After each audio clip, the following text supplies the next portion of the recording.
क्या लग रहा है कि प्रशांत किशोर कहीं चूक कर गए, या फिर ठीक है और लंबा जर्नी है, यात्रा और बड़ी करनी होगी? क्या कहते? ट्रांसप्लांट और कैंसर, IVF, स्पाइनल सेंटर, ये सब का हम करें तो निरंतर काम आगे बढ़ते रहना है। जो हम लोगों से कमाते हैं मैं उसको हॉस्पिटल को बढ़ाते जाता हूँ, जिससे लोगों को मोर और मोर सेवा हो सके, जिससे लोग बाहर नहीं जाएं, अपने शहर में ही, अपने प्रांत में ही इनका इलाज हो। कई सारे ऐसे हॉस्पिटल हैं जहाँ पर इस तरह की कंट्रोवर्सी भी आ जाती है, पैसे को लेकर के बहुत सारी चीज़ें होती है, पेशेंट को रोक रखा है, परिजन मारपीट, तमाम तरह की घटनाएं सामने आती है। समाचार सुनते होंगे, न्यूज़ देखते होंगे एक डॉक्टर के तौर पर, और आपका तो हॉस्पिटल भी है, क्या लगता है कि ये क्या चल रहा है? फेथ नहीं है, कोई नेशनैलिटी नहीं है जिसके साथ हम 27 साल में इंटरेक्ट नहीं किए। And I am person who go out and make friends. तो सभी जगह अच्छे लोग हैं, तो बाहर का भी जो अच्छाई है उसको अपनाना है। मैं अपने बच्चों को जो सबक दिया हूँ, तुम्हारे 2 कंधे हैं, एक पर अपना सभ्यता, दूसरे कंधे पर दुनिया के सभी तरह के सभ्यता का अच्छाई को रखो। कोई भी व्यक्ति अगर घर में अकेले भी हो, वो उस नंबर पे डायल करता है या रूबन पहुंच जाता है, और फिर उसको एक भरोसा होता है कि हाँ हम ठीक होकर वापस। तो मेरा तो मकसद ही बिल्कुल अलग था, और जितना भी शौक मौज है दुनिया में जो अवेलेबल है वेस्टर्न कंट्री में, एकेडमिक से लेकर के प्लेजर और लाइफ स्टाइल, सब हम भोग चुके हैं। क्या ये भरोसा उस वक्त थी कि ऐसा हो जाए? मुझे खुशी इस बात है कि हमारे कुछ शिक्षक बोले कि Sajit, I never thought you will succeed so much. बोले sir, I never thought of my self that I will succeed. पलट पीछे जब देखते हैं पूरी जर्नी को, तो क्या लगता है कि क्या ये इतना आसान था? आप कोई भी कॉम्प्लिकेटेड केस, कोई भी कम्प्लेक्स कर सकते हैं, तो ये हमारा बहुत बड़ा सुखद एक्सपीरियंस है। सभी मेडिकल में तो बहुत सारी चीज़ें पे हो गई है, तकनीक इतना इन्हांस हो गया है, क्या चुनौतियाँ, और बिहार में हॉस्पिटल, क्या कुछ चुनौतियाँ कभी आती हैं? डॉक्टर द्वारा जो मैनेज्ड हॉस्पिटल होता है उसका तरीका, और एक जो बिजनेस इन्वेस्टमेंट पॉइंट से जो हॉस्पिटल खोलते हैं उसमें अंतर है। तो मैं यही अपील करता हूँ कि let's not have corporate hospital, let's have a cooperative hospital. ऐसे लोगों के लिए क्या हॉस्पिटल में कुछ उस तरह की व्यवस्था है कि ऐसे लोग भी अगर आते ही होंगे, तो क्या उसके लिए हॉस्पिटल का क्या रुख होता है, क्या रवैया होता है? कोई यंग लड़की आई है, पहला बच्चा हुआ है और लाइफ थ्रेटनिंग सेप्टिसीमिया है, बच्चा जिंदा है, अगर मैं उसको अपने ढंग से मदद करके, इलाज करके उसको अपने बच्चे के गोद में लेके हॉस्पिटल से बाहर 1 महीना में जाता है, तो उससे बड़ा सुख और कुछ नहीं हो सकता है। दोनों का एक समन्वय अगर स्थापित हो और बिल्कुल फिर उस दिशा में आगे बढ़ें, क्या ये पॉसिबिलिटी है? इस पर कुछ पहल होनी चाहिए। में एक तरीके से सेटल ही थे, अच्छी जगह पर थे, और फिर वहाँ से आए, आपने कमबैक किया और एक बड़ी दुनिया आपने बना ली। लेकिन वैसे बच्चे, वैसे युवा जो बिहार से बाहर जाते हैं पढ़ाई में, लिखाई को लेकर के, हायर एजुकेशन को लेकर के, लेकिन अब जो आंकड़े आ रहे हैं, हम लोग न्यूज़ चैनल पर दिखाते हैं आंकड़ों को, रिटर्निंग बहुत कम हो रहा है। जब वहाँ पर वो प्लेस कर जाते हैं, सब कुछ हो जाता है, रिटर्न नहीं हो पा रहे हैं। क्या वजह मानते हैं? सबसे पहले तो एक्सक्यूज्ड हो गए, लेकिन उन्हें निराश नहीं होना चाहिए। डेमोक्रेसी में एक हेल्दी, स्ट्रॉन्ग अपोजिशन होना बहुत आवश्यक है, जिसे हेल्दी सिविल सोसाइटी एक है जो स्ट्रॉन्ग होना चाहिए, जो निष्पक्ष होकर के और हमेशा कंस्ट्रक्टिव क्रिटिकल हो, रूलिंग संस्था का कंस्ट्रक्टिव क्रिटिकल होना चाहिए। और दूसरा कि स्ट्रॉन्ग अपोजिशन होना चाहिए, और जनता जिसे अच्छा समझेगा हमेशा आगे बढ़ाएगा, लेकिन कोई पिन प्रिक करने वाला एक स्ट्रॉन्ग होना चाहिए, तभी डेमोक्रेसी, तभी लोकतंत्र के लिए ये बिल्कुल बहुत जरूरी। नमस्कार, मैं हूं अमित सिंह और आप देख रहे हैं स्वराज पोस्ट। स्वराज पोस्ट के आज के पॉडकास्ट में हमारे साथ जो मुख्य अतिथि हैं वो किसी परिचय के मोहताज नहीं हैं। बिहार, झारखंड ही नहीं, कह सकते हैं कि देश के अलग अलग राज्यों से यहाँ पर लोग आते हैं और अपना इलाज कराते हैं। रूबन मेमोरियल हॉस्पिटल के डायरेक्टर हैं डॉक्टर सत्यजीत कुमार सिंह, और आज हमारे स्टूडियो में है। सर, सबसे पहले तो आपका स्वागत है। बहुत बहुत धन्यवाद। पहला सवाल सब यही करेंगे, क्योंकि रूबन आज हॉस्पिटल तो है ही, लेकिन एक विश्वास बन चुका है, और लोग जब भी बीमार पड़ते हैं तो एक ही जेहन में अगर कोई हाँ हम ठीक होकर वापस आएंगे। मैं जन्म लिया पटने में, पटना मेडिकल कॉलेज में, वहाँ ग्रेजुएशन पोस्ट ग्रेजुएशन किया और 79 में हम इंग्लैंड गए। हम धीरे धीरे वहाँ कंसल्टेंट हो गए, प्राइवेट प्रैक्टिस कर रहे थे। तो वापस एंड ऑफ 46 ईयर्स आने का मकसद कभी नहीं था कि हम यहाँ आएंगे तो बहुत अमीर हो जाएंगे, हम यहाँ आएंगे तो हम यूरोलॉजिस्ट का रिकॉग्निशन मिलेगा, क्योंकि हम ऑलरेडी यूरोलॉजी प्रैक्टिस NSH में कर रहे थे, प्राइवेट सेक्टर में, प्राइवेट हॉस्पिटल में कर रहे थे। आने का मकसद था कि हम बिहार के लोगों से जुटें और बिहार के डेवलपमेंट में हम एक ईंट हम भी डालें। तो मेरा तो मकसद ही बिल्कुल अलग था। और जितना भी शौक़ मौज है दुनिया में जो अवेलेबल है वेस्टर्न कंट्री में, एकेडमिक से लेकर के प्लेजर और लाइफ स्टाइल सब हम भोग चुके थे। तो मन तृप्त था और हम तृप्त मन से यहाँ आए कि लोगों से लगें और हम जो करें वो मेरा 2 मकसद था आने का। जी। The value for addition, I have come to add value. तो वैल्यू कैसे होगा? तो हमारा था पहला चीज़ कि पेशेंट अच्छे इलाज के लिए बिहार से बाहर नहीं जाए। जी। और वो इसलिए है कि मेरा एक्सपीरियंस है इंस्टीट्यूट ऑफ यूरोलॉजी जो सिटाडल है यूरोलॉजी ट्रीटमेंट और ट्रेनिंग का लंदन में, वहाँ ब्रिटेन के डिफरेंट पार्ट से आते थे, जो नज़दीक से थे, जिनके रिलेटिव्स आके विजिट कर रहे हैं, जो दूर दरार से है, उस दोनों का टेंशन जो होता था, मेंटल स्ट्रेस जो था, वो प्रोपोर्शनेटली था कितने दूर से आ रहे हैं। तो हम इस माने से भी चाहते हैं कि अपने घर में इलाज हो।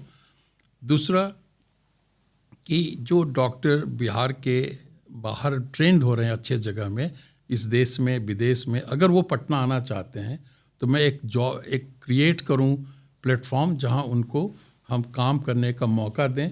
जो सीखे हैं, जो इनकी लालसा है कि हम इतना अच्छा काम कर सकें, तो मैं प्रोवाइड करूं।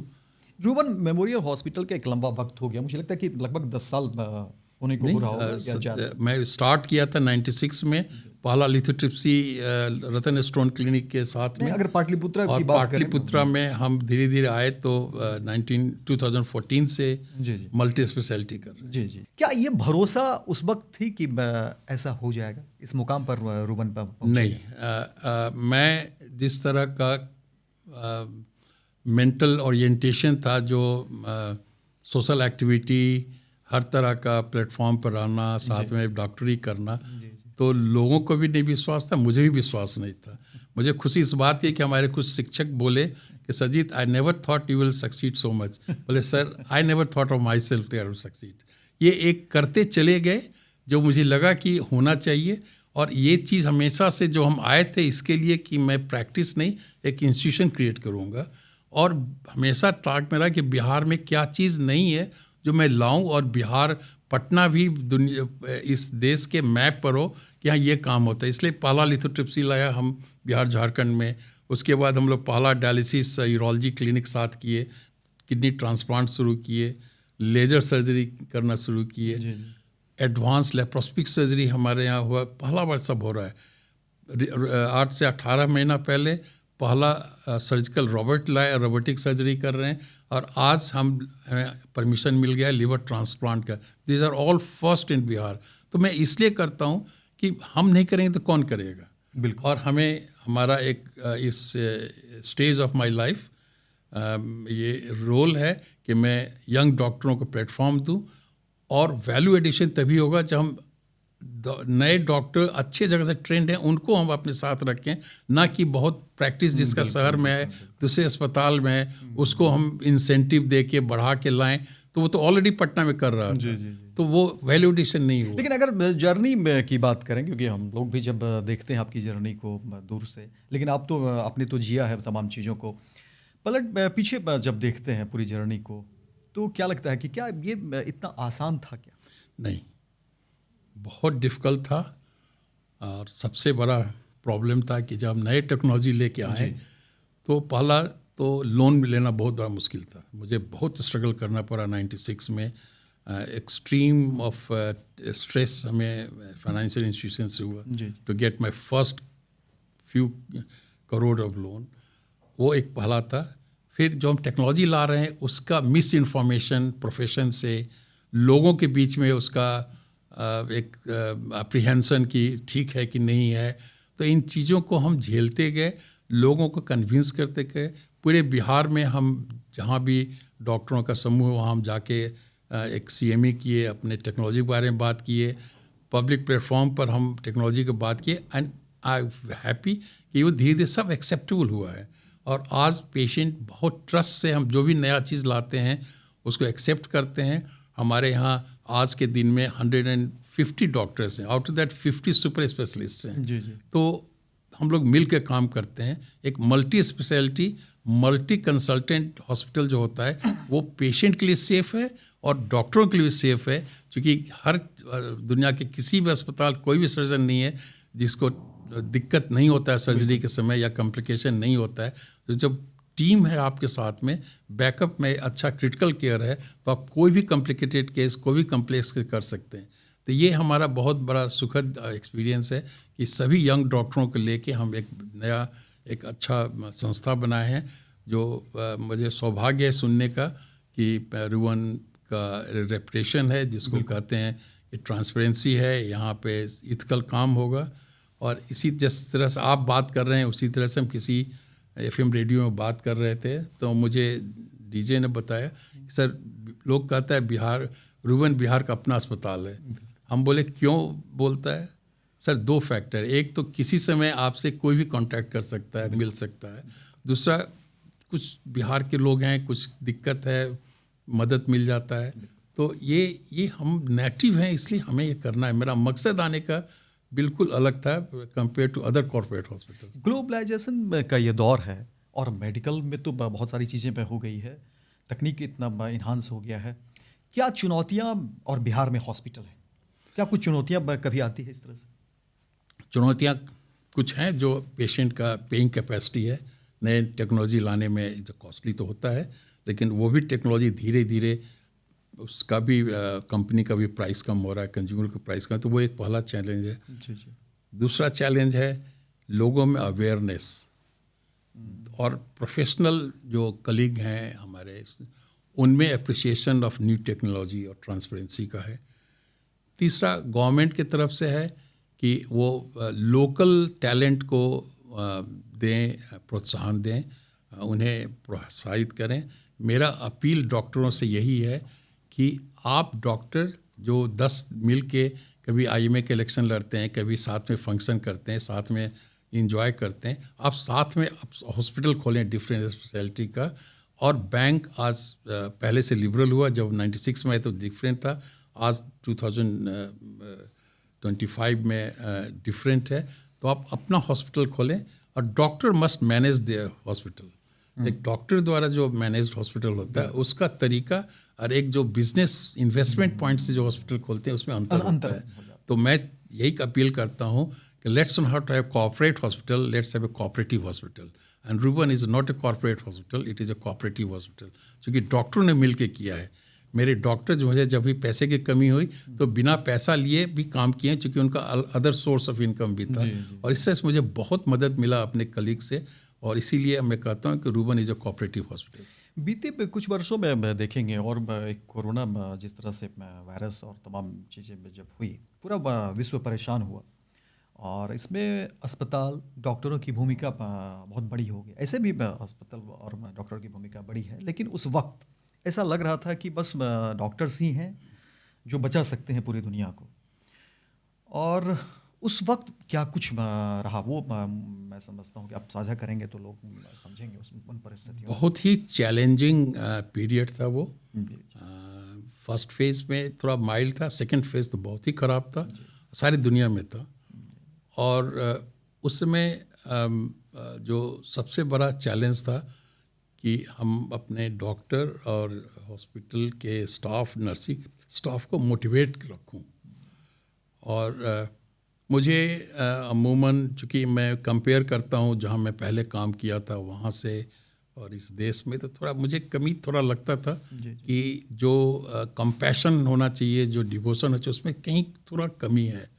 लेकिन ड्यूरिंग द कोविड जो हमारे नर्सेज, हमारे डॉक्टर जिस तरह से 8-8 घंटे का प्रयास किया, बहुत से डॉक्टर, टेक्नीशियन, नर्सेज हमारे बीमार पड़े।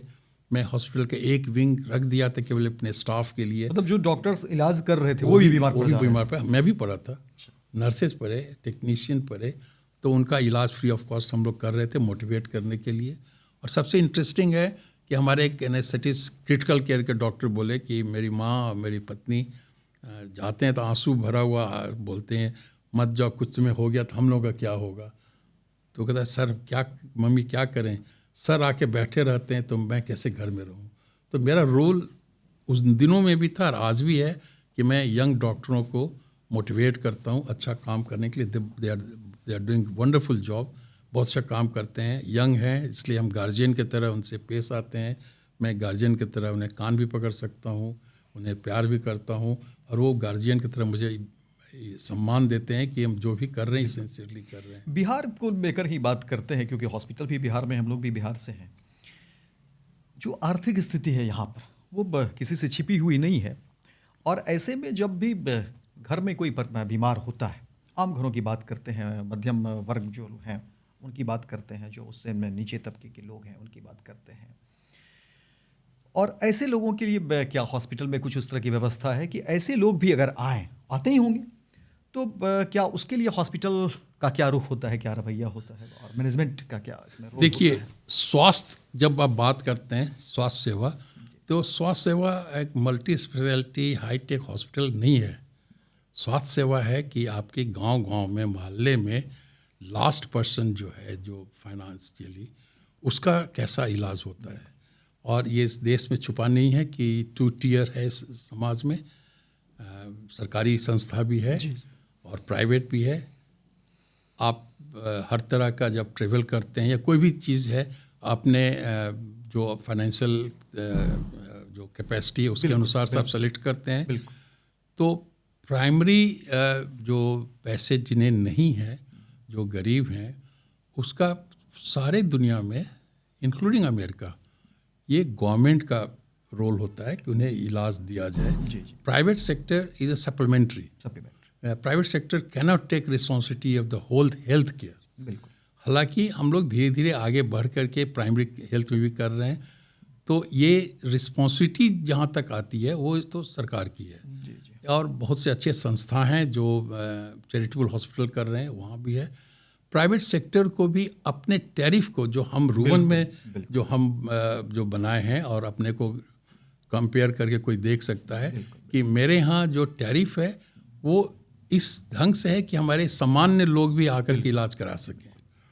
और मैं ये प्रचार नहीं कर रहा हूँ कि मेरे यहाँ आओ और पैसा नहीं है तो हम इलाज करेंगे, लेकिन मैं कोशिश किया हूँ पिछले 20 साल से कि अगर कोई व्यक्ति मेरे अस्पताल में भर्ती हो गया और कुछ दिनों का इलाज के बाद वो आर्थिक स्थिति से जाना चाहता है बाहर, तो मैं कोशिश करता हूँ कि उसको जो मदद मिल सके मैं करूं। और इतना सुकून होता है कि जो कोई यंग लड़की आई है, पहला बच्चा हुआ है और लाइफ थ्रेटनिंग सेप्टिसीमिया है, बच्चा जिंदा है, अगर मैं उसको अपने ढंग से मदद करके इलाज करके उसको अपने बच्चे के गोद में लेके हॉस्पिटल से बाहर 1 महीना में जाता है, तो उससे बड़ा सुख और कुछ नहीं हो सकता है। 3-4 साल का बच्चा है, रोड पर एक्सीडेंट हो गया, जो एक्सीडेंट किया वो बाप के गोदी में डाल के अस्पताल में छोड़ के चला जाता है। अब वो हम जानते हैं इंसिडेंट तो बिल्कुल है, वो जाएगा बाहर तो हमें पता है कि डेथ हो जाएगा, तो हम हल्के से सबको बोल दिए कि भाई इसका इलाज बंद मत करना। बाप को समझा के 2 दिन बाद बोले कि भाई तुम दवा का पैसा केवल दो और बाकी अस्पताल का हम देख लेंगे। फार्मेसी भी कर दिए, अगर नहीं भी पैसा दे तो इसका इलाज बंद करना, क्योंकि यंग लड़का है और लाइफ थ्रेटनिंग है, वो सैल्वेजेबल है और बच्चा बच के चला जाता है तो बहुत खुशी होती है। लेकिन प्राइवेट सेक्टर में बहुत कुछ हम नहीं कर सकते। उसके लिए क्या चाहिए कि कुछ संस्था हैं जो हम लोगों से टाई अप करें। हम कोशिश कर रहे हैं कि चलो हम अस्पताल का खर्चा है हम कर लेंगे और दवा आप ला के उनको दें तो हम मदद करेंगे। जो गवर्नमेंट हॉस्पिटल है और जो प्राइवेट हॉस्पिटल है, दोनों का एक समन्वय अगर स्थापित हो और फिर उस दिशा में आगे बढ़ें, क्या ये पॉसिबिलिटी है? इस पर कुछ पहल होनी चाहिए। बिल्कुल। देखिए, जो 90s में जो था सरकारी अस्पताल, right from the block level, district level और मेडिकल कॉलेज, उसमें बहुत इम्प्रूवमेंट हुआ है जी। उसके इंफ्रास्ट्रक्चर में, उसमें दवा मिलने का, ये बहुत इम्प्रूव पहले से हुआ है। अब जो तरीका डॉक्टर ने सरकार ने निकाला है कि अगर आप पीजी करते हैं तो आपको 3 साल सेवा देना है, इससे डॉक्टर भी अवेलेबल हो रहे हैं, तो बहुत कुछ हो गया है फैसिलिटीज सरकारी में। अब सरकार का बहुत सा स्कीम है जो सेंट्रल गवर्नमेंट एम्प्लॉइज़ का है, बिहार गवर्नमेंट एम्प्लॉइज़ का है, ESI जो एम्प्लॉयमेंट ये लेबर डिपार्टमेंट का जो है, एक्स आर्मी पर्सन का है, जो आर्म पुलिस है सेंट्रल गवर्नमेंट उनका है, ये सब आयुष्मान सबसे बड़ा दुनिया में एक वेलफेयर स्कीम चला है। ये सब बहुत ही सराहनीय है। बहुत से लोग हमारे यहाँ जो जिंदा हैं, जो एक्स आर्मी पर्सन हैं या सर्विस में रहे हैं या आयुष्मान से हैं, वो इसलिए जिंदा हैं कि उनको सरकार से मदद मिल रहा है, अस्पताल भी चल रहा है। लेकिन उसमें एक तो उसका मिसयूज़ नहीं हो, जी, जो जेन्युइन है वो सेवा लें। दूसरा, सरकार फंडिंग इतना करे कि हमें मॉडर्न ट्रीटमेंट दे सकें, जो हम और आप एक्सपेक्ट करते हैं वही इलाज हम किसी को भी दें। मॉडर्न ट्रीटमेंट से उसके लिए सरकार को फंडिंग करने की ज़रूरत है। बजट अभी बहुत ही कम है हेल्थ पे, नेशनल और स्टेट लेवल पे, हालांकि वो भी बढ़ा है, लेकिन उसको 3-4% से ऊपर करेंगे GDP से, तो आप ये स्कीम्स है उसको अच्छे से चलाएंगे जिससे हर किसी को। प्लस मेरा एक कहना है कि हर इंडियन इंश्योर्ड हो, जो गरीब हो उसको सरकारी जो स्कीम से बहुत अच्छा है, बहुत सराहनीय है। जो मिडिल क्लास है वो इंश्योरेंस लें, प्राइवेट इंश्योरेंस लें, उन्हें सरकार इनकम टैक्स इंसेंटिव दे करके, रिबेट दे करके उनको इंकरेज करे कि आप इंश्योरेंस लीजिए। आप बहुत अमीर हैं, आप भी इंश्योरेंस लीजिए और आपका फैसिलिटीज दूसरे साइड का होगा। लेकिन अस्पताल आने पर और डॉक्टर के पास में हमें पैसे की बातचीत मरीज से नहीं करना पड़े। जो हम 3 साल प्राइवेट प्रैक्टिस किए हैं इंग्लैंड में, हम किसी से आज तक पैसे की बात नहीं की है। वो हम इलाज करते हैं, ऑफिस से चला जाता है इंश्योरेंस कंपनी को और चेक से पैसा आ जाता है। एक तो कि वाइट मनी हुआ, दूसरा रिश्ता जो है डॉक्टर और मरीज का अस्पताल और मरीज का, वो बहुत ही उम्दा हो जाएगा। और हर आदमी, प्लस इतने क्लिनिक, पेरिफेरल क्लिनिक्स हों जहां हर इंडियन एक किसी अस्पताल और डॉक्टर से कनेक्टेड हो, जो पहला प्राइमरी ट्रीटमेंट करे, अगर जरूरत हो तो रेफर करे हायर सेंटर में। इसी को लेकर थोड़ा आगे बढ़ा दें, हेल्थ सर्विस और अच्छा हो जाएगा। क्योंकि कई, आप खबर भी देखते होंगे, कई सारे ऐसे हॉस्पिटल हैं जहाँ पर इस तरह की कंट्रोवर्सी भी आ जाती है, पैसे को लेकर के बहुत सारी चीज़ें होती है, पेशेंट को रोक रखा है, परिजन मारपीट, तमाम तरह की घटनाएं सामने आती है। समाचार सुनते होंगे, न्यूज़ देखते होंगे, एक डॉक्टर के तौर पर, और आपका तो हॉस्पिटल भी है, क्या लगता है कि ये क्या चल रहा है? मेरा एक प्रिंसिपल है और हमारा जो अपब्रिंगिंग 17 साल का एक नेशनल हेल्थ हॉस्पिटल में हुआ है, मेरा माइंडसेट कुछ अलग है। मैं किसी भी इंडिया में पटना मेडिकल कॉलेज के अलावा कहीं नहीं काम किया, मैं प्राइवेट सेक्टर में नहीं काम किया, कॉरपोरेट में कभी नहीं काम किया, तो मेरा माइंडसेट बिल्कुल अलग है। और मेरे हॉस्पिटल में मेरे स्टाफ को ये इंस्ट्रक्शन है मेरे तरफ से कि अगर प्रॉब्लम है तो आप कन्विंस कीजिए पेशेंट को कि आप जेन्युइन हैं, और कंट्रोवर्सी हो तो रिजॉल्व होना चाहिए पेशेंट के हक में, ना कि हम हॉस्पिटल के लिए, जिससे मेरा रेपुटेशन मेरे पैसा से ज़्यादा इम्पोर्टेंट है। एंड आई थिंक कि रूबन को लेकर के हमें बिल्कुल हर किसी से सुनते हैं, हर लेवल के लोगों से मेरा कांटेक्ट है, मिनिस्टर से लेके, ब्यूरोक्रेट से लेके, जर्नलिस्ट से लेके, कि सर हम लोग बहुत को बारे सुने लेकिन रूबन के बारे में नहीं सुने।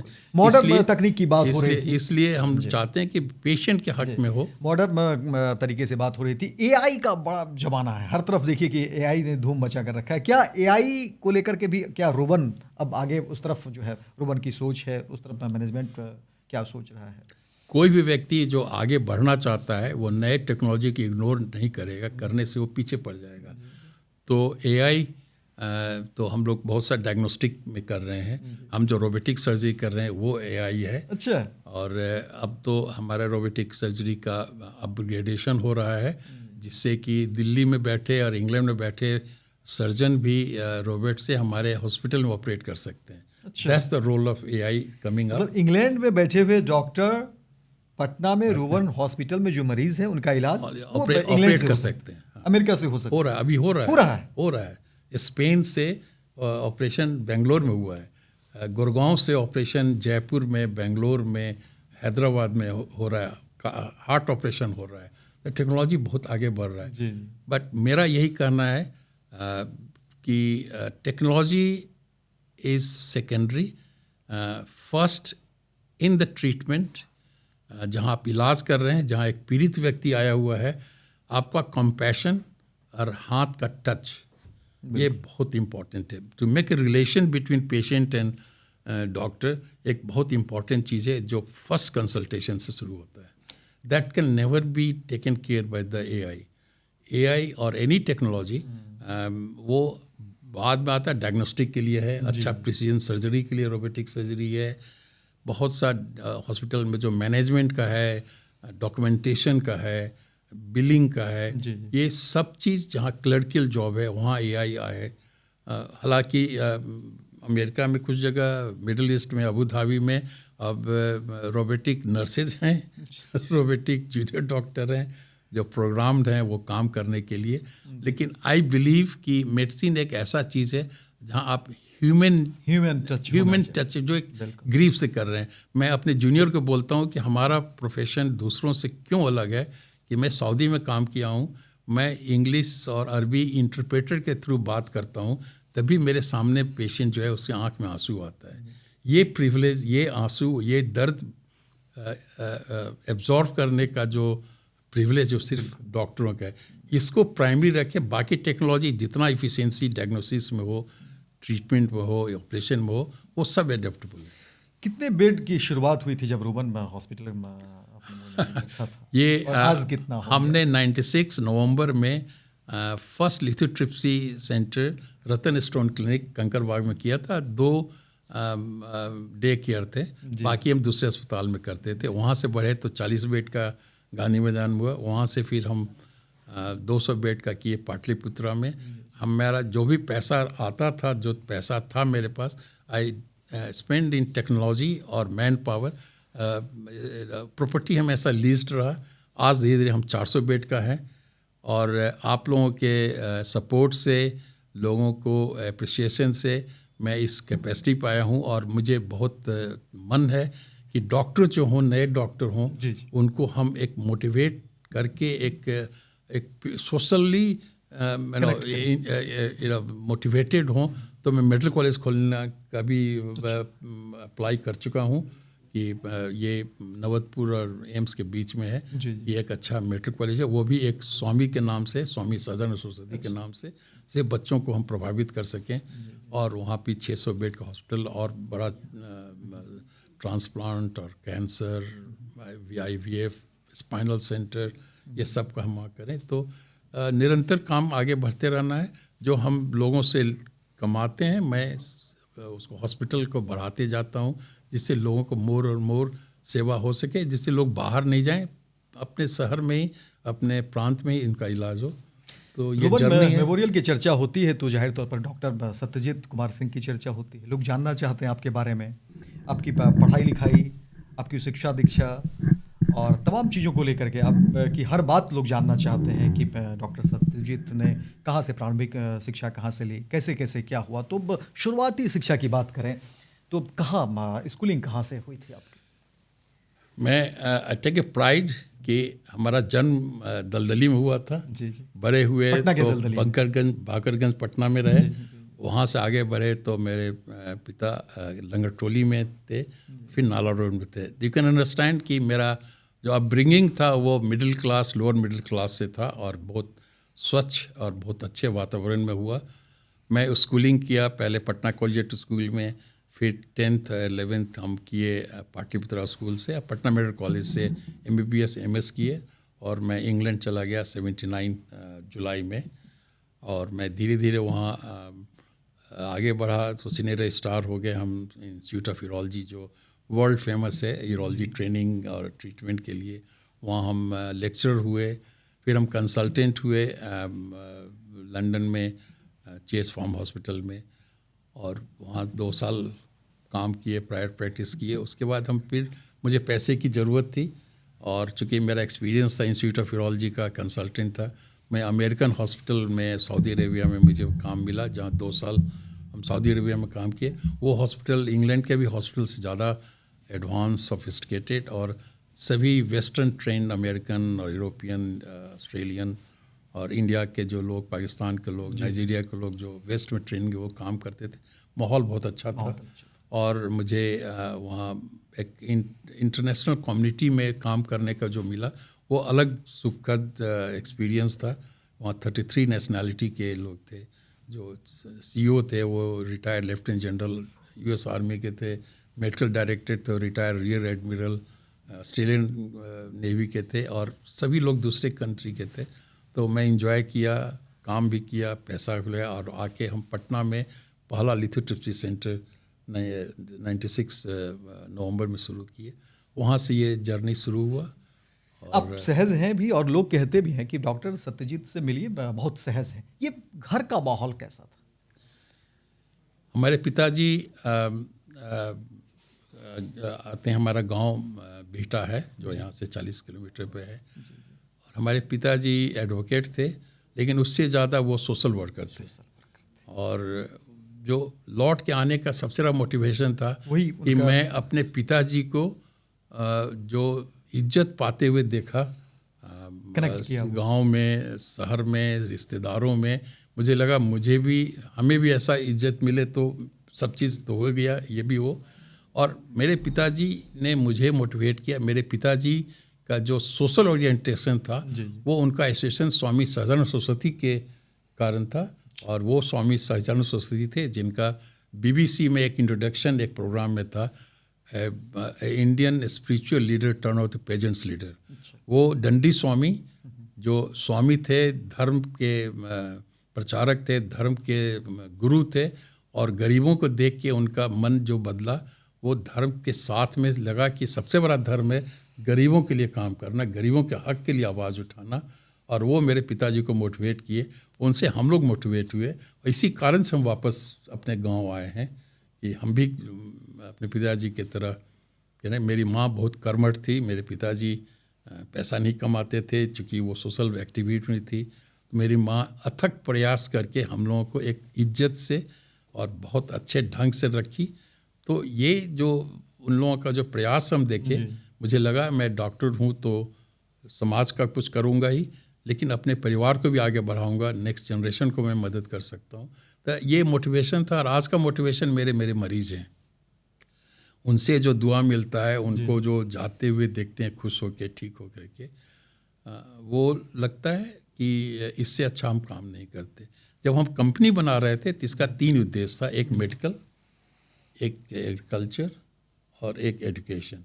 मैं मेडिकल में तो कर ही रहा हूँ, और एग्रीकल्चर को लेकर के जानना चाहेंगे, क्योंकि एग्रीकल्चर पे आप बहुत ज़्यादा मोटिवेट हैं और लगातार जो है उसमें कर रहे हैं। बिल्कुल, मैं गांव से जुटा हुआ हूँ, और मैं जब आया था शुरू में तो आज से 10 साल 15 साल पहले हमारे गांव में कुछ लोग मिल के एक फ़िश फार्म किए हुए थे। तो हमारा एक आदत है कि हम कहीं भी जाते हैं तो कोई फैक्ट्री वो देखते हैं, कोई इंस्टीट्यूशन वो देखते हैं, कोई नया इंटरप्राइज उसको देखते हैं, मुझे अच्छा लगता है। तो मैं जाया करता था उस फिश फार्म पे, घूमता था, बात करता था। कुछ दिनों में वो बंद हो गया, 2 साल बंद रहा। तब पता चला कि वो अब नहीं करेंगे। तो जिसका ज़मीन था उससे हम बात किए कि हमको लीज़ दे दो। बोले हम लीज़ नहीं देंगे, हमको दिक्कत हुआ लीज़ में, तो हम बेच देंगे। हमने ख़रीद लिया, और आज वहाँ पर 8 एकड़ ज़मीन पे हमारा फ़िश फार्म है। और 8 एकड़ में? 8 एकड़ में। और उसमें हम धीरे धीरे उसको एक्वा पार्क बना रहे हैं, उसमें बोट डाल दिए हैं, थोड़ा उसमें लैंडस्केपिंग कर रहे हैं। और हमारे गांव के कम से कम 10 लोगों का उसमें अमूमन 4-5 का होता है, जब सीज़न आता है 10 लोगों का एम्प्लॉयमेंट हो जाता है। ये हमारा एग्रीकल्चर, हम साथ में डेयरी फार्म भी किए हुए हैं, और आगे भी उसको कम्प्रिहेंसिव फार्म बनाने का है, पोल्ट्री और गोट्री करके। तो लोगों का एम्प्लॉयमेंट हो जाता है, और मेरे लिए एक बड़ा इंटरटेनमेंट का इंटरेस्ट है। दूसरा, हम एजुकेशन में स्वामी सहजानंद सरस्वती का जो आश्रम है, सीताराम आश्रम बिहटा में, वो 1927 में बनाए थे। और वहीं से वो किसान सभा का ऑर्गेनाइज किए, जो पूरे इंडिया में सेंटर था स्वामी सजा सोचते थे कि सबसे बड़े आचार्य थे सुभाष चंद्र बोस, जो वहाँ आया करते थे। और रंगा थे हैदराबाद से, कुछ थे बहुत अच्छे समाज सेवी गुजरात से। तो वो धीरे धीरे ख़त्म हो रहा था। जब हम आए इंग्लैंड से तो लगा कि इसमें कुछ करना चाहिए, क्योंकि मैं स्वामी जी के बारे में पिताजी से सुनता रहा, मेरे बड़ा श्रद्धा उनके लिए था। तो हम 2015 से उसमें इन्वॉल्व हुए और 3 साल से उसमें गरीब के बच्चे जो वहाँ पीटा के सरकारी अस्पताल में, स्कूल में जाते हैं, इर्द गिर्द के स्कूल में जाते हैं, उन बच्चों को उस स्कूल के बाद हम 4 घंटा का एजुकेशन देते हैं। उसमें लैंग्वेज है, Hindi, English, math, everyday science, fine art और कंप्यूटर साइंस, इतना बताते हैं। बस सबसे बड़ा इम्पोर्टेंट है कि उन लोगों के पर्सनालिटी बदल रहा है। बिल्कुल। उस स्कूल का एक बहुत बड़ा खूबी है कि वहाँ हम लोग बाल सांसद ऑर्गेनाइज किए हैं। अच्छा। बच्चे आपस में ही इलेक्ट करते हैं एक speaker, deputy speaker, prime minister और मिनिस्टर्स, और उनको हम सोशल वर्कर वहाँ साथ में हैं जो उनको काम देते हैं, प्रोत्साहित करते हैं। अपने कम्युनिटी में उनको कहा जाता है डाटा लेके डिफरेंट टाइप से आओ, समाज गांव में जाके काम करो। हमारे जो वर्कशॉप के तरीके से हमारे जो टीचर हैं वो डे टाइम में उन सरकारी स्कूलों में जाते हैं जहां उनके शिक्षक के साथ मिल करके कुछ उनको प्रोत्साहित करते हैं, काम करते हैं। तो ये एजुकेशन हम कर रहे हैं। और बहुत से बच्चे वहाँ 6 साल से 14 साल के हैं। 14 साल के होते होते बहुत बच्चों का परफॉर्मेंस बदल गया स्कूल में। अभिभावक का कहना है कि इसका व्यवहार बदल गया घर में, और वो कुछ एमईटी में एडमिशन लिए हैं, कुछ नीट में एडमिशन लिए हैं। तो हमारे बहुत खुशी होती है कि बच्चों का पर्सनालिटी चेंज हो रहा है और हम कुछ कंट्रीब्यूट कर रहे हैं। और उनके अभिभावक हैं, वो वेंडर हैं या गार्ड हैं या शॉपकीपर हैं, इस तरह के लोग हैं, मजदूर स्तर से जो है आप उठा रहे हैं बच्चों को, बहुत अच्छी बात है। और वहाँ पे हफ्ते में 2 दिन आयुर्वेदिक क्लिनिक भी फ्री ऑफ कॉस्ट होता है। जो स्वामी जी का स्कूल था और आयुर्वेदिक क्लिनिक था, उसको हमने रिस्टोर किया है। एजुकेशन की बात हो रही है तो यहाँ पर भी हम चाहेंगे कि आपकी राय अहम होगी। बिहार ही नहीं, हमारे देश की जो शिक्षा व्यवस्था है और बिहार में जो अभी जो शिक्षा व्यवस्था है, क्या इसमें कुछ बदलाव आप देख रहे हैं? इम्प्रूवमेंट तो पहले से बहुत है। स्कूल्स रेगुलर हो रहे हैं, टीचर जा रहे हैं, टीचर की बहाली हो रही है, लेकिन क्वालिटी और इम्प्रूव करने की ज़रूरत है। क्वालिटी इम्प्रूव करने लेकिन अभी भी बहुत चेंज की ज़रूरत है। अभी भी गाँव में बहुत जगह टीचर नहीं है, बच्चे स्कूल नहीं अटेंड कर रहे हैं। तो पहले से बेटर है, लेकिन और भी करने की जरूरत है। मैं हमेशा बात करता रहता हूँ, और मैं पटने में हूँ, लेकिन मैं ग्लोबली इंटरेक्ट करता हूँ बिहार के लोगों से। और लास्ट मई में हम 14 मई को सैन फ्रांसिस्को पहुँचे। वहाँ 4 दिन रहे और 2 ग्रुप बिहारियों से बात किए। फिर क्लीवलैंड गए, मिनेसोटा गए, बहुत जगह 6-7 जगह होते होते 24 और 25 मई को न्यू जर्सी में Bihar association of north America का बहुत बड़ा जलसा था। 50वां वर्षगांठ था। तो करीब 500-600 लोग थे बिहार के। मेरा सबसे यह अपील था कि आप और हम जो ज़िंदगी में पाना था पा लिए, और हम लोग एक अच्छे मुकाम पर पहुँचे हैं। अब समय है बिहार को वापस देने का, रिटर्न। तो उन लोगों से हमारा एक ही अपील है कि हमारे बच्चे, मैं मेडिकल कॉलेज इसलिए खोल रहा हूँ कि कर्नाटका महाराष्ट्र में छोटा है बिहार से, लेकिन वहाँ 60 से ज़्यादा मेडिकल कॉलेज है। आज पहले 10-11 थे, आज इस गवर्नमेंट ने बढ़ा के उसको 23-24 पर लाया है। तो जो आबादी है, अभी भी हमारे बच्चे साउथ जाते हैं, विदेश जाते हैं मेडिकल के लिए, इसलिए मेडिकल कॉलेज कर रहा हूँ। यूनिवर्सिटी के लिए उन लोगों से कहता हूँ कि आप लोग सब मिल करके पटने में एक अच्छा यूनिवर्सिटी खोलिए, पटने के आसपास यूनिवर्सिटी खोलिए, जिससे एजुकेशन बढ़े। और उनसे मैं पैसे का अपील नहीं कर रहा था, मैं अपील कर रहा था पैसे के साथ में आपका पार्टिसिपेशन, जो आपके पास में नॉलेज है, जो आपने एक अपना पर्सनालिटी बनाया है, उसको बिहार के बच्चों को आप दें। तो ये मेरा प्रयास है, और देखें इसमें आगे कहाँ तक बढ़ते हैं। मेडिकल के क्षेत्र में बिहार को कहाँ देखते हैं? ठीक है, बहुत तरक्की हुई है, लेकिन अभी बिहार कहाँ पर खड़ा है अगर उस नज़रिए से देखें तो? देखिए, ये जो कोविड पीरियड था, उसमें तो जो वैक्सीनेशन है और इलाज है वो compare to other states satisfactory रहा है, और कुछ इम्यूनाइजेशन में तो बहुत आगे रहा है। हॉस्पिटल जो पटना मेडिकल कॉलेज जो हम देखते थे 90s में और हम 70s में थे, उससे आज मच बेटर है। Much better. पेरिफेरी में भी दवा मिल रहा है, चूँकि मुझे याद है मुझे यूनिसेफ और WHO से एक आया था ऑफ़र कि आप कुछ सब सेंटर को अडॉप्ट करें। अच्छा। आप टाई अप करें। तो हम पटने के इर्द गिर्द नवतपुर और विक्रम इधर एरिया में सब सेंटर देखे थे जो इस तरह के हाल में था कि मुझे हिम्मत नहीं हुई कि मैं उसको अडॉप्ट करूं, लेकिन आज वो सब इम्प्रूव्ड है। लेकिन हम कंपेयर करते हैं बिल्कुल कि हम पहले कैसे थे, आज कैसे थे, वो बहुत सेटिस्फैक्ट्री है। लेकिन हम कहाँ हैं और साउथ इंडिया कहाँ है, एज ए इंडिया दूसरे कंट्री में कैसे हैं, तो उसमें हम पीछे हैं। अभी भी जो ह्यूमन इंडेक्सेस है वो बहुत देशों से नीचे है, और बिहार में जो स्वास्थ्य एजुकेशन है वो साउथ से कम है। तो हम क्यों नहीं उतना पहुंचने की कोशिश करें? तो इसमें private sector, government sector, government officials, policy maker और जो सर्विस डिलीवर करने सब मिल करके काम करें। और गाड़ी अच्छा तभी चलता है जब दोनों चक्का साइमल्टेनियसली चल रहा है। तो दोनों में सामंजस्य, ट्रस्ट होने की ज़रूरत है, तो हम लोग आगे कर सकते हैं। फॉरेन में एक तरीके से सेटल ही थे, अच्छे जगह पर थे, और फिर वहाँ से आए, आपने कमबैक किया और एक बड़ी दुनिया आपने बना ली। लेकिन वैसे बच्चे, वैसे युवा जो बिहार से बाहर जाते हैं पढ़ाई में लिखाई को लेकर के, हायर एजुकेशन को लेकर के, लेकिन अब जो आंकड़े आ रहे हैं, हम लोग न्यूज़ चैनल पर दिखाते हैं उन आंकड़ों को, रिटर्निंग बहुत कम हो रहा है। जब वहाँ पर वो प्लेस कर जाते हैं, सब कुछ हो जाता है, रिटर्न नहीं हो पा रहे हैं। क्या वजह मानते हैं? सबसे पहले तो सबसे बड़ा प्रॉब्लम है परसेप्शन का। जो बिहार के बारे में जो परसेप्शन इस देश में है, विदेश में उतना ख़राब नहीं जितना बिहार में है। उसका 70% इज़ मीडिया, 30% इज़ रियलिटी। जो रियलिटी है 30% परसेप्शन कम होने का, उसको हम लोग प्रयास कर रहे हैं, करना चाहिए। और हर पढ़े लिखे आदमी का दो दायित्व है, एक अपना पर्सनल लाइफ जो प्रोफेशनल लाइफ है, और अच्छे परिवार को अच्छे ढंग से रखें, अपना ज़िंदगी अच्छे से बिताएं, खुश सुखी रहें, लेकिन साथ साथ सोसाइटी में कुछ कंट्रीब्यूट करते रहें, डायरेक्टली और इनडायरेक्टली। दो चीज़ें जो दिखती है, आप भी महसूस करते हैं होंगे। एक तो ओल्ड एज होम की संख्या बढ़ रही है, दूसरी संख्या आप देखिए, अगर पाटलिपुत्रा की बात करें और इसे तमाम जो पटना शहर में ही देखिए, ऐसे कई घर हैं जिसमें अब बड़े बुजुर्ग ही रह गए, और ऐसा लग रहा है कि उसके बाद फिर कोई है नहीं, देखने वाला है नहीं। और वो कहते हैं कि अब वो नहीं है।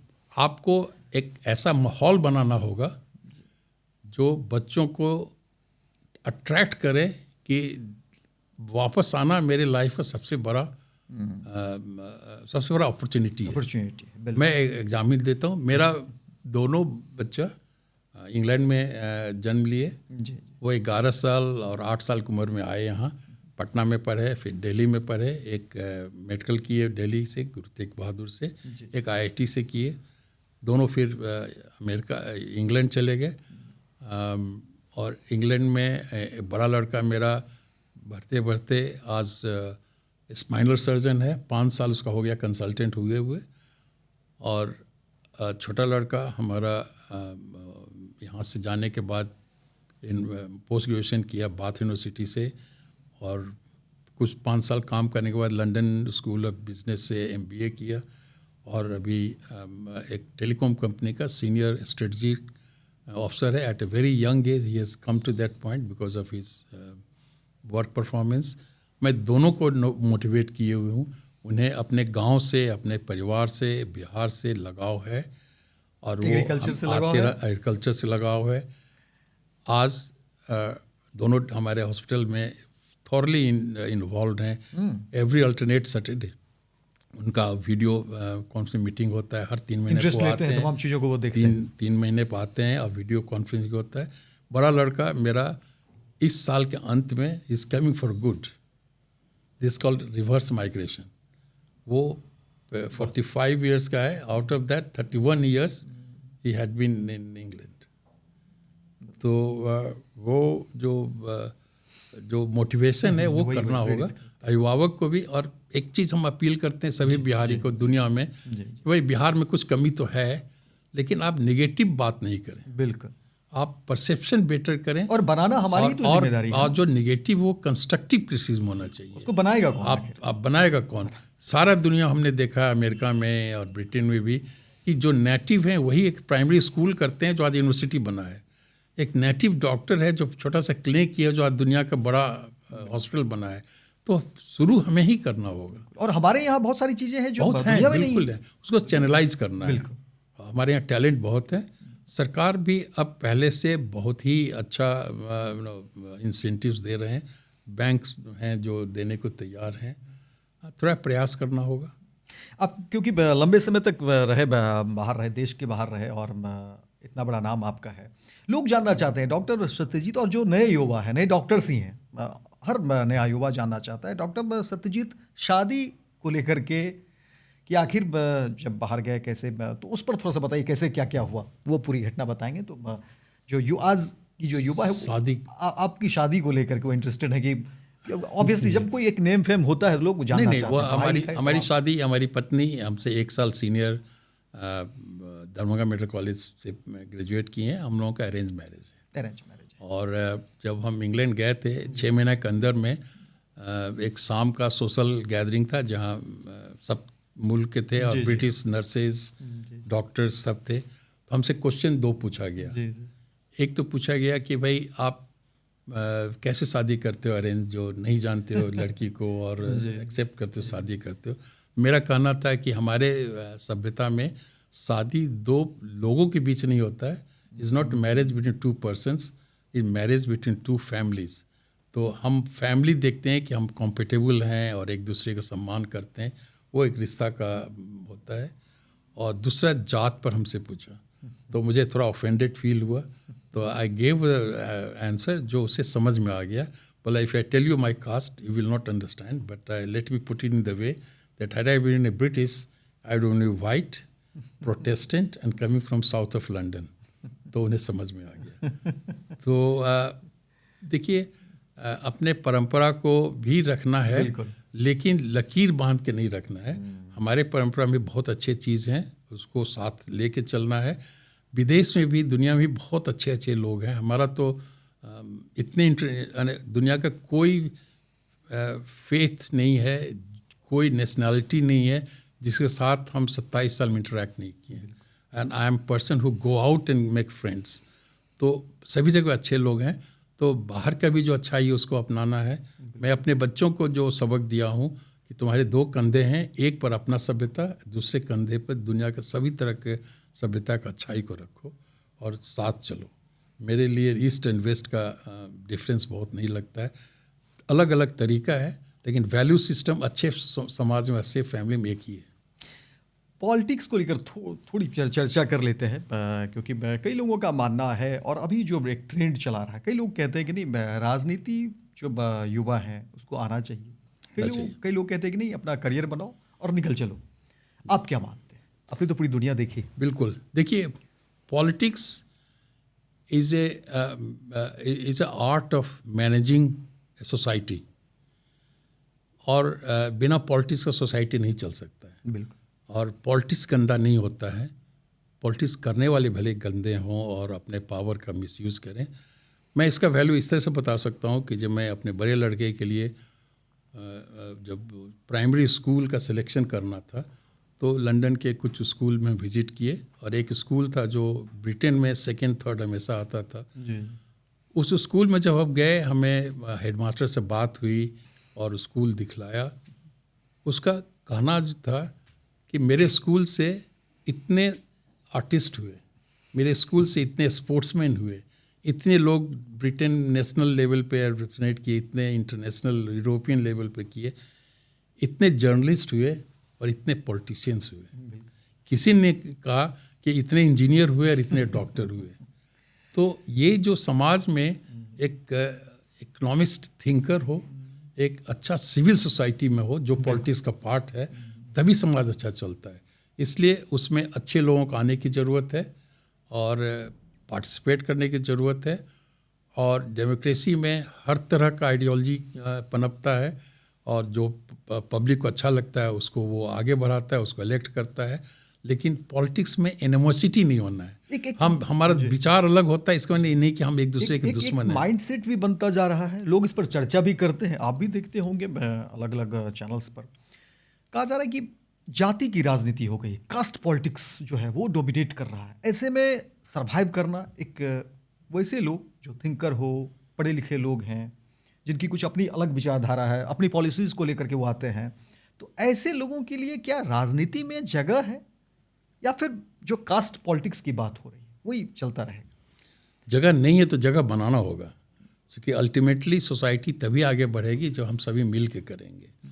देखिए, जितने भी जो धर्म और जात का जो प्रॉब्लम है, is all sense of insecurity. आप इनसिक्योर कराएंगे, आप किसी और से डराएंगे, तब अपने बीच में उसको लाएंगे, उसी से कास्ट बनता है। जो मैं प्रयास कर रहा हूँ अपने सीताराम आश्रम में, जो बच्चों का जो लर्निंग सेंटर है, उसमें हमने बाल सांसद जो रखा है उसका उद्देश्य यही है कि उनको हम लीडरशिप कैपेसिटी बने, बिल्ड हिम ए लीडरशिप, और जिससे कि आगे बढ़े तो उसके जात पे या धर्म पे उसको कोई बरगला नहीं सके, वो सही। और मेरा कहना है पढ़ाई का सबसे बड़ा जो फ़ायदा है टू मेक एनालिटिक माइंड। बिल्कुल, आप सच को, तथ्य को एनालाइज करके सही और बुरा को समझिए। ये नहीं कि आपके पिताजी कुछ कह दिए तो वही ठीक है, आपके जो समाज में बड़े हैं वो कह दिए वही ठीक नहीं है। हर चीज़ को नौजवान को सोच के चलना है। देश आगे तभी बढ़ेगा जब समाज के सभी अंग का एक साथ से विकास होगा, और वो हमारे प्राइम मिनिस्टर भी कहते हैं कि सबका विकास सबका हाथ, वो एक्चुअली समाज में होना चाहिए। और मेरा एक पॉलिटिकल जो, देखिए मैं इतने बड़ा संस्था को चला रहा हूँ, तो कैसे चला रहा हूँ, जिसमें अच्छे भी हैं, बदमाश भी हैं, ऑनेस्ट भी हैं, डिजॉनेस्ट भी हैं, सब तरह का मैनेज कर रहे हैं। यही पॉलिटिक्स है, इसी को पॉलिटिक्स कहते हैं। उसी का बड़ा जो है कि आप देश में और इंटरनेशनल लेवल पर कर सकते हैं। हमारा एक जो पॉजिटिव प्रोस्पेक्ट में कैसे, एक मेरा जो बहुत बार हम कोट किए हैं, जो दो चीज़ है। एक तो एक BBC का प्रोग्राम होता है पैनोरामा, एवरी मंडे 9 o'clock, तो उसमें इन्वेस्टिगेटिव जर्नलिज्म का कुछ दिखलाता है। एक समय था 1983 में दिखलाया था थर्ड अल्टरनेटिव देखा था कि एक तरफ से रसा का कम्युनिस्ट पार्टी का पार्टी डिक्टेटरशिप, दूसरी तरह से थैचर लंदन में और रेगन थे वाशिंगटन में, उनका cold hearted capitalism where money matters nothing else. उस बीच में वो जो थर्ड अल्टरनेटिव दिखलाया वो यूरोप का था, वो नॉर्दर्न यूरोप का था, जिसमें हर इंडस्ट्री, हर program oriented towards the social welfare. जहाँ इंडस्ट्री है, इंस्टीट्यूशन है, तो अपने इर्द गिर्द के लोगों को कैसे हम आगे बढ़ाएं, जिससे उस पॉपुलेशन को लगे कि ये इंस्टीट्यूशन ग्रो कर रहा है मेरे भला के लिए, हम उसमें हैं। जो इस देश में अब हो रहा है, जो हमारे यहाँ कॉर्पोरेट सोशल रिस्पॉन्सिबिलिटी का जो स्कीम है, उसका उद्देश्य यही है, जिसको उन्होंने जो प्रेजेंटर बोले, इसको कहते हैं सोशल कैपिटलिज्म। कैपिटल ग्रो कर रहा है लेकिन इस सोसाइटी के साथ में हो रहा है, और अगर नहीं समानता रहेगा तो वायलेंस रहेगा। सबसे अमीर देश तो अमेरिका है, और सबसे बड़ा वायलेंट वही है, सबसे ज़्यादा किलिंग। जितना टेररिस्ट नहीं मारते हैं उतना अमेरिकन एक दूसरे को मारते हैं, इसलिए कि वहाँ विषमता बहुत ज़्यादा है। तो ये हमारे समाज में होना चाहिए कि, और धीरे धीरे हो रहा है, पहले से बहुत कम वायलेंस हुआ है, पहले से बेटर डिस्ट्रीब्यूशन ऑफ वेल्थ हो रहा है, स्कीम्स अच्छे जा रहे हैं, उसी दिशा में देश को जाना चाहिए। हाल के दिनों में जो बिहार में विधानसभा के चुनाव हुए, और राजनीतिक रणनीतिकार कहे जाने वाले प्रशांत किशोर आप जानते ही होंगे, लंबे समय 2-3 वर्षों तक वो बिहार की यात्रा करते हैं, अलग अलग ज़िले में जाते हैं, लोगों से मिलते हैं, और चुनाव में फिर जो है अपने उम्मीदवार को उन्होंने उतारा। नतीजे बेहद निराशाजनक, जो उम्मीद थी नहीं हो पाई। क्या लग रहा है कि प्रशांत किशोर कहीं चूक कर गए, या फिर ठीक है और लंबा जर्नी है, यात्रा और बड़ी करनी होगी? क्या कहेंगे? आप एक डॉक्टर और एक एंटरप्रेन्योर से पॉलिटिकल ड्रैग में ले जा रहे हैं, बट आई लव पॉलिटिक्स। और क्योंकि आपका अनुभव जो है लंबे समय, मैं ये समझता हूँ कि पब्लिक प्लेटफॉर्म पे धर्म और जात का स्पेस नहीं होना चाहिए। प्रशांत किशोर जी ने जो उनका अपील था वो इन दोनों से ऊपर था। उनके सिलेक्शन जो थे कैंडिडेट्स और उनके वर्कर जो थे वो सभी पढ़े लिखे थे, जो हर तबके के लोगों से गांव-गांव में मिले। उनकी असफलता का कारण मैं पॉलिटिकल एनालिस्ट नहीं हूँ, इसलिए मैं उतना एक्सपर्ट वे में नहीं बोल सकता हूँ, लेकिन मैं इतना समझ सकता हूँ कि यहाँ पोलराइजेशन हो गया between the two group of party, और किसी को लोग जो सोचा कि वो अगर आ जाए तो फिर तबाही होगा, इसलिए किसी एक को वो सपोर्ट किए। उस पोलराइजेशन में प्रशांत किशोर जी एक्सक्यूज्ड हो गए, लेकिन उन्हें निराश नहीं होना चाहिए। डेमोक्रेसी में एक हेल्दी स्ट्रॉन्ग अपोजिशन होना बहुत आवश्यक है, जिसे हेल्दी सिविल सोसाइटी एक है जो स्ट्रॉन्ग होना चाहिए, जो निष्पक्ष होकर के और हमेशा कंस्ट्रक्टिव क्रिटिकल हो रूलिंग संस्था का, कंस्ट्रक्टिव क्रिटिकल होना चाहिए। और दूसरा कि स्ट्रॉन्ग अपोजिशन होना चाहिए, और जनता जिसे अच्छा समझेगा हमेशा आगे बढ़ाएगा, लेकिन कोई पिन प्रिक करने वाला एक स्ट्रॉन्ग होना चाहिए, तभी डेमोक्रेसी, तभी लोकतंत्र के लिए ये बिल्कुल बहुत जरूरी है। आने वाले समय में रूबन मेमोरियल हॉस्पिटल को कहाँ देखेंगे? 5 वर्षों की अगर बात करें, ज़्यादातर लोग 5 वर्ष का एक आंकलन लेके चलता है, तो आपसे ही पूछेंगे क्योंकि उम्मीदें हैं, लोगों ने एक भरोसा जताया है, अभी जाहिर तौर पर चुनौती बड़ी होगी, बहुत बड़ी है। और मैं कभी भी मेरे पास में इतना नहीं रहता है फाइनेंशियली कि मैं सोचूं बड़ा आसान होगा, लेकिन मेरी आदत है कि मैं चल देता हूँ और मुझे कुछ करना है तो मैं आगे पीछे नहीं देखता हूँ, घाटा नफ़ा खतरा, मुझे करना है तो करना है। तो मैं जैसा कहा, हमने ऑलरेडी अप्लाई कर दिया है और प्रयास कर रहे हैं कि एक अच्छा मेडिकल कॉलेज हो जहाँ स्वामी जी के नाम पे बच्चों को मोटिवेट करें। पैसा कमाना कोई गलत बात नहीं है, बिल्कुल। और मैं ये भी कहता हूँ कि एज ए डॉक्टर आप अच्छे से पेशेंट से बात करेंगे, अच्छे से उसको एग्जामिन करेंगे, उसका ट्रस्ट जीतेंगे, तो आप पैसा भी ज़्यादा कमाएंगे। डॉक्टर और पेशेंट के बीच रिश्ता जो है वही होना चाहिए, बहुत इम्पोर्टेंट है। दूसरा, मैं नर्सिंग कॉलेज कर रहा हूँ जी।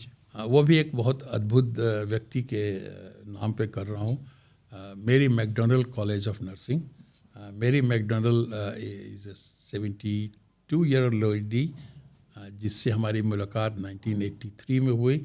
स्कॉटलैंड के छोटे से आइलैंड, मिडिल ऑफ आइलैंड, जहाँ स्कॉटलैंड के नॉर्थ वेस्ट पॉइंट से 5 घंटा शिप से जाने से वो लाइन जाते थे। और उस आइलैंड और न्यूयॉर्क के बीच में कोई लैंड नहीं है। उसमें मैं काम कर रहा था। सैटरडे इवनिंग 5 बजे मुझे कॉल आया डॉक्टर का कि 72 ईयर्स लेडी है, उसको एक्सेसिव वेन थ्रोम्बोसिस, जो क्लॉट हो जाता है आर्म्स के वेन में, इमरजेंसी में भेज दो उसको, तो ऑपरेट करना होगा। जब हम देखे तो उसको आर्थराइटिस कारण स्वेलिंग था। हम एश्योर किए कि it's not as bad as your doctor thought, तो उतना बुरा नहीं है, आप दवा ले लो, अब मंडे को आओ तो और जांच करेंगे। तो हमसे पूछती है which part of the world you come from? I said I come from India. आप हिंदी बोलते हैं? बोले मैं तो हिंदी बोलता हूँ, आप कैसे हिंदी बोलती हैं?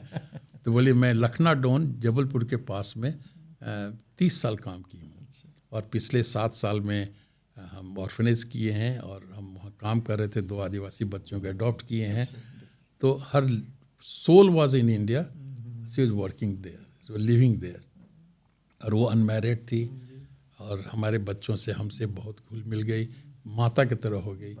मेरे बच्चों को हर जन्मदिन पे कार्ड भेजना, उसमें 10-20 पाउंड का नोट लगा देना। अगर किसी को पता चले कि हम वहाँ से ग्लासगो गए, वहाँ से फिर लंदन गए, पता चले कि जा रहा है, तो उसके केक बना के मार्मलेट बना करके भेजा। तो वो जो अफेक्शन दिखलाई, एक ट्रू नर्स का जो फीलिंग होता है, तो मैं उसके नाम से नर्सिंग कॉलेज कर रहा हूँ।